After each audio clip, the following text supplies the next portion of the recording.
तर लॉबीचं क्लिनिंग हे खूप महत्त्वाचं आहे. कायम प्रत्येक शिफ्टमध्ये मॉर्निंग आफ्टरनून नाईटमध्ये आपल्याला लॉबीमध्ये एक अटेंडंट हा ठेवावाच लागतो आणि लेडीज वॉशरूम लॉबीमध्ये जे असतं त्याच्यामध्ये एक लेडी अटेंडंट आपल्याला ठेवावी लागते.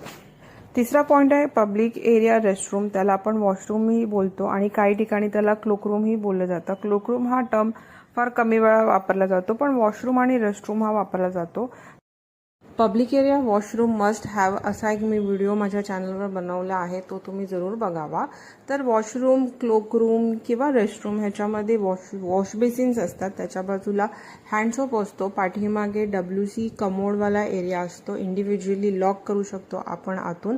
त्याच्यामध्ये एक डस्टबिन दिलेला असतो, त्याच्यामध्ये लायनर असते आणि सॅनिटरी पॅड फेकण्यासाठी एक सॅनिटरी बॅगचा एक एन्व्हलप असतं, ते लेडीज यूज करू शकतात.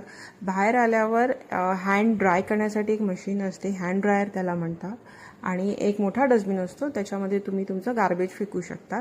एका साईडला आजकाल सर्वच ठिकाणी बेबी डायपर चेंजिंग स्टेशनही ठेवण्यात येतं आणि एका बाजूला किंवा दुसऱ्या रूममध्ये फीडिंग मदरसाठी एक वेगळी रूम बनवलेली असते, त्याच्यामध्ये चेंजही करू शकतात लेडीज, तिथे फीडही करू शकतात. रेस्टरूम किंवा वॉशरूमच्या बाहेर असे सायनेजेस असतात, मेल फिमेल आणि स्पेशली एबल रेस्टरूम हे असतात.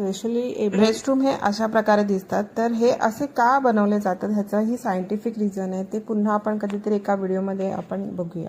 हॉटेलमध्ये पूल असतं, ते फ्रंट ऑफ द एरियामध्ये येतं. तर पूलच्या आजूबाजूला जे डेक ठेवलेले असतात त्याचं क्लिनिनेस, पूलच्या बाजूच्या एरियाचं क्लिनिनेस हे हाऊसकीपिंगच्या अंडर येतं. पूलच्या आतमध्ये जे क्लिनिनेस होतं, जे पाणी चेंज करायचं असतं त्याच्यामध्ये जे काही केमिकल्स वापरले जातात ते हाऊसकीपिंगच्या अंडर येत नाही. त्याच्यासाठी एक वेगळा माणूस नेमलेला असतो, तो ते बघतो आणि तो रिपोर्टिंग हाऊसकीपिंगला करतो किंवा इंजिनिअरिंगला करतो. त्याचं काम असतं की पाण्याचा फ्लो बघणं, ते पाणी आत सगळं कचरा पडलेला असतो, लीव्स पडलेले असतात, पानं पडलेली असतात, त्याच्याकडे एक मोठी नेटची जाळी असते, त्याने तो क्लीन करत राहतो. एरिया आहे पॅटिओ एरिया, PATIO पॅटिओ एरिया. हा असा एरिया असतो जो इंटरनल जे आपले एरियाज असतात, जसं कॉफी शॉप आहे, केक शॉप आहे, त्याचा जो एक्सटेन्शन एरिया असतो, जो आउटडोर एरिया असतो, त्या एरियाला पॅटिओ एरिया म्हणतात. त्याच्यामध्ये तुम्ही चहा कॉफी घेऊ शकता. तुमचा एक थोडासा वेगळा मेन्यू तिथे क्रिएट केलेला असतो, त्याचं एक वेगळं मेन्यू कार्ड असतं किंवा कॉफी शॉपचं मेन्यू कार्डमधूनच तुम्ही ऑर्डर करून तिथे गेस्ट लोक तिथे बसू शकतात. एक रिलॅक्सिंग, शांत, छानपैकी इंडोर नाही पण इंडोर सारख्याच फॅसिलिटी असलेलं एक आउटडोर छोटासा एक एरिया असतो, त्याला पॅटिओ एरिया म्हणतात.